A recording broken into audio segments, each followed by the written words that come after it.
Tapi selalu di sini masih ngaji-ngajinya, insya Allah itu jadi keberkahan tersendiri bagi kita. Assalamualaikum. Saya mau bertanya, kenapa kita harus bersikap bijaksana kepada orang yang pernah menyakiti kita padahal kita marah, kecewa atas perbuatannya? Karena kata Allah di dalam Al-Quran, ciri orang yang bertakwa adalah alladzina yunfikuna fis sarra'i wad dharra wal kadhimina ghaidha wal 'afina 'anil nas. Kata Allah, orang bertakwa itu siapa? Mereka adalah orang-orang yang wal kadhimina ghaidha, tidak marah ketika dibikin marah. Oh iya, ntar lagi ya nanya. Cuma di Hongkong loh Habib interupsi. Oke. Wal kadhimina ghaidha. Siapa orang yang bertakwa kata Al-Quran? Yang gak marah meskipun dipancing marah. Yang kedua, wal 'afina 'anil nas, memaafkan orang yang bikin dia marah. Dan yang ketiga, yunfikuna fis sarra'i wad dharra, bersedekah kepada orang yang bikin dia marah. Kenapa? Karena kalau baik kepada orang baik itu biasa. Tapi kalau baik ke orang yang tidak baik itu luar biasa. Kenapa juga Al-Quran mendidik kita untuk berlaku seperti itu?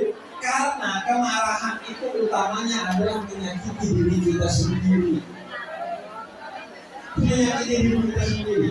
Orang bisa bikin kita marah, tapi apakah kita akan marah atau tidak itu urusan kita. Marah akan membuat diri kita sakit dan akan membuat diri kita berdosa di hadapan Allah. Jadi tidak ada baiknya. Berarti kita jangan marah ya enggak. Kita yang manusiawi. Artinya apa? Kendalikan diri kita. Kata Nabi Muhammad, kalau lagi berdiri marah duduklah. Kalau lagi duduk marah berbaringlah. Karena biasanya orang kalau marah dari duduk dia berdiri. Apa? Makanya kalau nggak bisa nahan amarah, sebisa mungkin jangan sampai kelihatan di wajahnya. Wajahnya jangan merah. Nggak bisa, saya tetap wajahnya merah. Kalau bisa jangan sampai keluar kata-kata. Nggak bisa keluar kata-kata. Kalau bisa jangan kata-kata yang buruk. Nggak bisa kalau bisa jangan sampai main tangan. Pokoknya ditahan, dikendalikan. Marah itu mungkin di awal-awal manusia, tapi setelah itu harus ingat bahwa marah itu buruk, maka kendalikan diri kita. Karena yang rugi pertama dari kemarahan kita itu adalah kita. Bahkan kadang orang bikin marah kita karena pengen kita marah. Kayak anak kecil lempar batu ke dalam sumur. Yang ingin diharapkan suara dari dalam sumur. Kalau kita marah itu seperti suara, berarti dia menang. Assalamualaikum. Habib mau tanya, apa hukumnya sedekah subuh lewat aplikasi online? Jadi zaman itu kan udah berkembang. Kita diberi kemudahan oleh Islam yang mudah untuk mudah masuk surga. Salah satunya adalah melalui platform online. Platform online itu kalau digunakan untuk kebaikan maka jadi baik, kalau digunakan untuk kejahatan maka jadi jahat. Jadi begitu juga ngaji di online, boleh nggak? Boleh, tergantung ngajinya ke siapa. Ngaji di offline boleh, boleh, tapi tergantung juga ngaji offline-nya ke siapa. Karena online itu cuma platform aja. Begitu juga sedekah di online, boleh, boleh. Tergantung tadi ke lembaga yang tepat atau tidak. Kalau yang tepat, alhamdulillah, karena bisa jadi sedekahnya masih mengalir, orangnya sudah gak ada. Kadang kita tidur gak tahu besok kita bakal apa enggak ya. Kalau kita sudah auto bersedekah online subuh, alhamdulillah.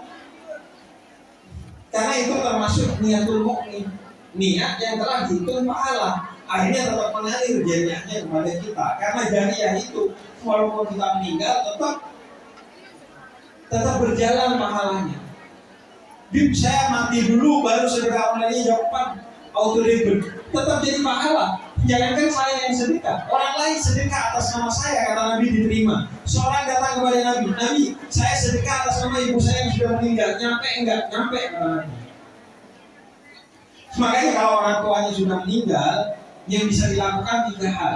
Pertama, doakan. Yang kedua, kebiasaan baiknya dilanjutkan. Orang tua saya biasa sedekah subuh, tetap sedekah subuh atas nama orang tua. Orang tua saya biasanya ngasih makan orang tiap Jumat berkah, ngasih makan orang dan Jumat berkah atas nama orang tua. Yang ketiga, berbuat baik yang diatasnamakan orang tua kita. Salah satunya sedekah atas nama orang tua kita. Enak dong yang dapat pahala orang tua kita? Enggak. Kata Allah, kita juga akan dapat pahalanya dari sedekah yang kita lakukan atas nama orang tua. Justru enak, double pahalanya. Apa hukumnya kita bersedekah dengan nama hamba Allah, tetapi kita minta doa untuk orang tua yang sudah meninggal? Seperti yang saya jelaskan barusan, saya ini ada wali-walinya deh. Jadi boleh sedekah atas nama orang yang telah meninggal dan meminta doa atas nama orang yang sudah meninggal, baik yang dia atasnamakan sedekah ataupun bukan. Bikin doa buat almarhum bapak saya atas nama Bapak Bu Iman, ilaruh Bapak Bu Iman, wa walidina wa walidikum wa amwatana wa amwatakum wa amwatal muslimina amah, atas nama Bapak Bu Iman, dan kepada orang tua kita semua, kepada guru-guru kita, kepada keluarga kita, dan kepada para muslimin wal muslimat wal mu'minin wal mu'minat. Al-Fatihah.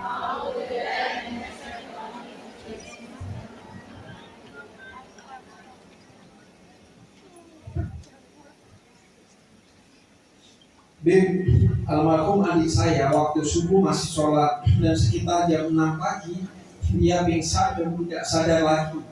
Sampai besoknya kira-kira jam 1 dia meninggal. Yang saya tanyakan, bagaimana sholatnya? Mohon penjelasan. Bagi orang yang pingsan, maka tidak ada taklif terkait sholat, maka sholatnya tidak perlu diqodho. Termasuk orang yang koma, pokoknya orang-orang yang hilang kesadaran. Minta doanya untuk Bapak Kusno, bapak saya yang sedang sakit. Ada nama penyakitnya tapi belum saya sebutkan. Dan ibu mertua saya yang juga sakit di rumah. Kepada Bapak Kusno dan ibu mertua dari Sahibul Hajat, Allah yasfihim, semoga Allah menyembuhkannya, mengangkat derajatnya dengan sakitnya, memulihkannya, dan mengembalikan kepada keluarganya dalam keadaan sebaik-baiknya. Jika panjang umur jadi kebaikan, dipanjangkan umurnya. Jika dengan rasa sakit menjadi kebaikan, semoga Allah memberikan kebaikan kepadanya. Al-Fatihah.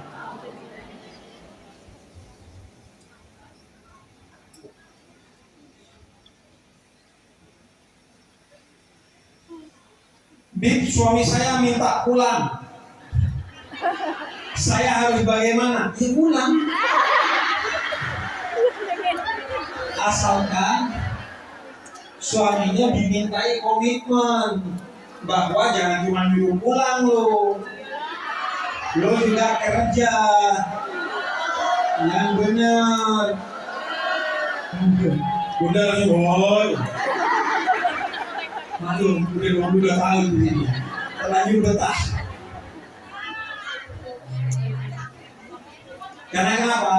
Karena untuk sesuatu yang di luar kemaksiatan, maka kita harus taat kepada suami kita. Jadi kalau suami nyuruh pulang, ya pulang. Tetapi ditanyakan bagaimana ekonomi keluarga kita, karena ini tugas dia. Maka dibimbingkan soal ini. Gini ya, ibu-ibu, bapak ya. Fondasi utama keluarga itu adalah tadi dalam Al-Quran, syura, musyawarah. Jadi biasakan berkomunikasi dengan baik bersama orang-orang yang ada di rumah. Biasakan berkomunikasi dengan baik. Jangan seolah-olah semua jadi masalah karena komunikasi kita tidak baik dengan mereka. Bib, nitip salam buat Om Deddy botak dan Vidi, semoga cepat sembuh, diangkat penyakitnya. Amin. Kalian orang baik. Bib, nama saya Siska dari Purwokerto. Apakah dosa kalau saya tidak ingin menikah lagi? Karena sudah terlanjur nyaman dengan kesendirian. Terima kasih. Apa hukum nikah? Hukum nikah tergantung. Nikah menjadi wajib kalau dengan tidak menikah kita akan berbahaya, terjerembab dalam zina dan lain sebagainya, maka nikah menjadi wajib. Kalau gak nikah akan membahayakan diri kita, maka nikah wajib. Nikah menjadi haram kalau dengan menikah akan membahayakan diri kita atau orang lain. Wah, dipaksakan menikah, akhirnya suaminya tersiksa karena menikah dengan orang yang gak ingin menikah, maka nikah menjadi haram. Maka kembali ke diri kita sendiri. Apakah ada ulama yang tidak menikah? Banyak. Imam Nawawi tidak menikah, Ibnu Taimiyah tidak menikah. Tapi ingat, menikah itu pada dasarnya sunnah Nabi. Kata Nabi, "Anikah sunnati wa man raghiba an sunnati falaysa minni." Nikah itu sunnahku, maka kalau nggak nikah tanpa alasan, maka bukan golonganku. Para ulama menikah. Para ulama itu yang memilih tidak menikah karena mengedepankan mencari ilmu dan ngurusin umat. Kalau kamu ngerasa, saya kalau menikah kayaknya bahaya bagi diri saya lebih nyaman sendiri, ya maka silakan tidak menikah. Tapi potensi pahala dari pernikahan Anda tidak dapatkan. Artinya tidak ada kewajiban dalam menikah. Kembali ke diri kita sendiri. Dan ingat ya, nikah itu adalah hak perempuan, cerai itu adalah hak laki-laki. Karena kenapa? Karena perempuan itu pakai hati, maka hak nikahnya dikasih ke perempuan. Laki itu pakai akal, maka hak cerainya ada pada laki.